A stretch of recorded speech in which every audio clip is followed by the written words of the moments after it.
going to show you how to change the battery in the key fob from a Buick Enclave. So you're going to want to push this button on the back of the key fob, and that will release the physical key from the inside of the key fob. Now, using that same key, you're just going to put it into this hole here on the right and turn it sideways. I just set it in there about 1/4 inch. And when I turn it sideways, you see this split on the side. Well, now I just pry down and the whole key fob will open up in half. You're going to take the top half and just set that aside. And then you can use your key again to come in here and pry out the battery. It's just sitting in this little tray. This battery is a CR2032, and you can find these on Amazon. I'll put a link to it in the video description so you can find it directly.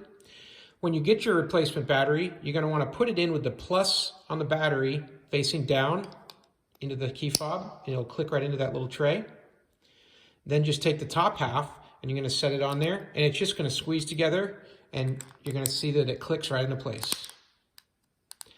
That's it. Then you're going to take your physical key and slide it down into that slot until it clicks, and now you're back. And that's how you replace the key fob battery for a Buick Enclave.